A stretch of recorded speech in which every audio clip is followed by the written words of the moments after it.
Hey guys, Tyler Berger here with Bass Fishing HQ, and today I want to talk about 3 swim jig tips that you can use that will drastically help you catch more fish on swim jigs. Stay tuned, it's going to be a good one.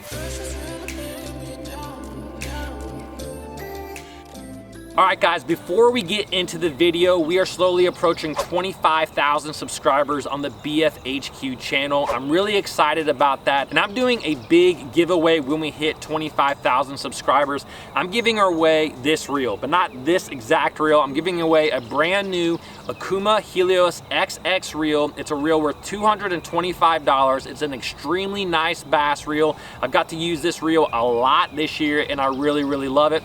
I'm also giving away 5 of my bass hats. In order to be in the giveaway, you simply got to subscribe to the Bass Fishing HQ channel, and down below in the description there's a link. If you click on that link, you simply give your name and email and you can be entered into the contest. That's the email I'm going to use in order to contact you if you are a winner. So subscribe to the channel and click that link below. All right guys, so let's get into the swim jig tips. And guys, these tips I want you to know kind of derive from 3 Elite Series pros: Steve Kennedy, Wes Logan, and Gerald Swindle.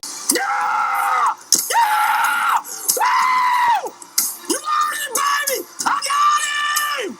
Woo! These are some of the best swim jig fishermen literally in the world. I don't know these guys personally, but from watching bass live, you can really pick up on a few mannerisms that these guys do with a swim jig that's really unique to them, and I want to share those with you today. So let's get right into it. All right guys, the first tip comes from Steve Kennedy, and the tip is make more pitches and less casts. Now that might sound kind of weird to you, but let me explain. If you guys actually watch Steve Kennedy fish a swim jig, he does it in a really unique way. It's kind of a way that really I don't see a lot of other fishermen fish this way. The thing is about Steve Kennedy is he stays really close to the cover that he's fishing, and he actually makes small pitches with his swim jig to the cover. He's skipping it around bushes, you know, around docks, whatever it may be, and he's really just working that bait for about 10 feet. He's reeling it up, he's making another pitch. The crazy thing about it, guys, is today I came out here and I really wanted to try that style of fishing a swim jig. I really just wanted to try to learn how he does it, because he's obviously one of the best swim jig fishermen. We saw him lead the Bassmaster Classic. We've seen him win big tournaments on a swim jig, so I wanted to learn this way. What I kind of found out by doing it kind of really opened my eyes to why he is so effective at using a swim jig. So the thing is that in the time that I make one cast, which is what I typically do when I'm fishing a swim jig, Steve Kennedy is probably making anywhere from 3 to 5 pitches with his swim jig.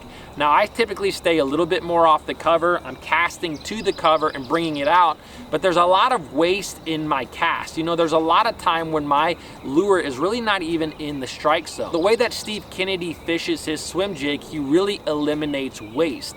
Yes, he's staying pretty tight to the cover, but he's making a lot of pitches at the cover, and he's really able to hit pieces of cover at multiple different angles. Like I said, I came out here trying to do this today. I felt like I really was able to cover pieces of cover, whether it was a bush or a lay down, extremely effective. Typically I'm getting 1 or 2 casts at those objects when I'm casting, but when I was pitching like I was today, I was literally able to get 4, 5, 6 pitches in the same amount of time that it would take me to make those couple of casts. I was really able to hit probably 3 times as many high percentage areas in the exact same amount of time. And so guys, if you're hitting more high percentage areas in any given outing, you're gonna be 3 times more likely to catch fish and 3 times probably more likely to catch some big fish. And that is why I think Steve Kennedy is so good with a swim jig. He's making those multiple pitches. He's hitting different angles, and there's literally no waste in his cast. Another thing about Steve Kennedy and fishing it very small pitches like he does is you have a tremendous amount of control on that bait.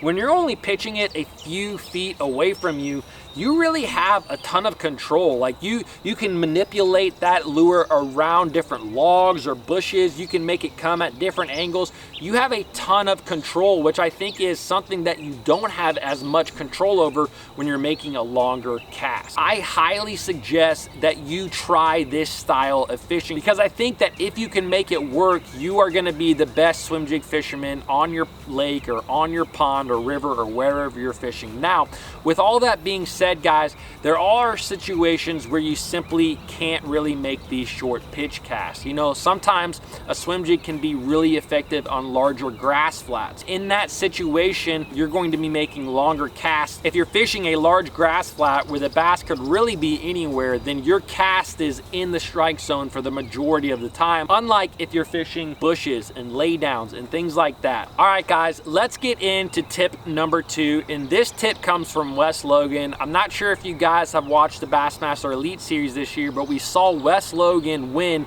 in large part on Lake Neely Henry because of a swim jig. And one of the things that he did in that tournament that really separated himself in that tournament was a simple color change. So tip number 2 when it comes to fishing a swim jig is, if everybody is fishing swim jigs, do something a little bit different and change your color. In that tournament, we saw Wes Logan. There was a big shad spawn happening on Lake Neely Henry. A lot of guys, the majority of the guys that were in the top 10 during that tournament, were fishing white swim jigs. And even Wes Logan was fishing a white swim jig from time to time. But what he noticed is that everybody was fishing a white swim jig. And not only that, from being around that area, he also realized that everybody that comes to that lake literally fishes white swim jigs. Now, obviously, a white swim jig can produce well, but the thing is that bass are seeing that white swim jig a lot. Bass will get conditioned to your lures. They'll get conditioned to vibration.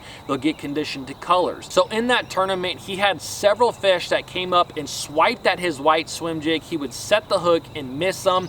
They just barely were getting that bait. So he made a change. He went from using a white swim jig to using a black swim jig. It was simply something different. And because it's something that's different, it's just something that the bass haven't seen as much. He simply switched over to a black swim jig. When those fish would hit his bait, they actually started eating it just a little bit better, enough for him to get a hook in them and get him in the boat. And that made the difference between him finishing in the top 10 and literally winning $100,000 in that tournament. Simply making a color change can really make a big difference in catching fish and not. I'm not gonna say you're gonna need, 15 strands of black and 3 strands of blue. I don't really believe in that, but when you change kind of the bigger shades like whites and darks, going from that black and blue to a white or black and blue to a green pumpkin, those are kind of big shade differences, and that's what I think can really make the difference. I think that tip will really help you start catching a lot more fish on a swim jig. All right, guys, let's talk about tip number 3. I'm gonna talk about your equipment, and I think equipment is extremely important in hooking up with more fish and getting more fish in the boat or on land, wherever you're fishing, when it comes to fishing a swim jig. This tip really is derived from Gerald Swindle, and actually when he was fishing the Neely Henry tournament, he actually got a top 10 in that tournament as well, but he was fishing a prototype rod. And here's the thing, guys, he was fishing a composite rod, which means that rod was half fiberglass material and half graphite material. It was a softer rod. And guys, this is the tip that I want to give you. I think that guys use too heavy of rods when they fish a swim jig a lot of times. I think for the most part, you should start using a medium heavy or even softer rod than that when you're fishing a swim jig. Now, here's the thing. When you fish a swim jig, a lot of times you're fishing it on braided line. That's just the thing that a lot of guys do. And guys, braided line has zero stretch to it. Zero stretch at all. So you can actually get away with using a lighter rod. And I actually suggest using a lighter rod simply because you're using braid. And a lot of times you're very close to those fish when you set the hook. Now, if you have a really stiff rod and braided line and you set the hook, there's gonna be times where you rip a big hole in that fish's mouth. And if you rip a big hole in that fish's mouth, that's what's gonna allow that fish to get off when you're bringing it into you. Now, guys, here's the thing. If you're using a line that has a little bit more stretch to it, like monofilament even, you can use a heavier action rod because that line is gonna absorb some of that shock. But I think that if you're using braided line, you should really fish a softer rod. And here's one of the biggest reasons why, guys, is when you're fishing a swim jig with braided line and a fish comes up from behind that bait, a bass is gonna create negative pressure with its mouth. It's gonna open its mouth and it's gonna suck that bait back in. If you're using a rod that's pretty stiff, you're gonna feel that bait move. That rod is very sensitive and you're gonna feel everything that is happening with that bait. Now, while you might think that's good, in this case, it's not always good. When that fish opens its mouth, it's gonna bring that bait back just a little bit. And it's simply bringing that bait back. You're gonna feel that with an extra fast, a heavy action rod a lot more than you are with a medium heavy or even a medium action rod, maybe even a composite rod. You're gonna feel it and therefore you're gonna set the hook quicker. A lot of times that fish is not gonna get that bait as well because you feel it so well. Now, if you use that medium heavy or even a moderate action rod, that fish is gonna be able to suck that bait in a little bit further without you feeling it suck it in so much. It's gonna get that bait better. You're gonna get a better hook set. You're gonna get that fish in the boat, which is the most important thing. So guys, I really suggest using a little bit lighter rod if you're fishing braided line with a swim jig. Now, here is the deal though. If you are hooking up with fish fine and you're putting fish in the boat fine with your system, whatever it may be, then stick to that. You have to stick with what you're comfortable with. And so if you aren't missing fish and if you're getting fish in the boat, you're not losing fish, then just stick to what you're doing, guys. I can't explain how important that is. If what you're doing is working, then don't change it. Now, if you are losing fish from time to time, or you have fish that are coming up there and they're hitting the jig and you're missing them on the hook set, try to switch it up and try to go to a little bit lighter action rod. I think that will really help you guys. Guys, I hope you enjoyed this video. I hope you learned a lot about swim jigs. If you did, give this video a like. Please comment below if you have a question and please subscribe. I'll see you guys in the next video.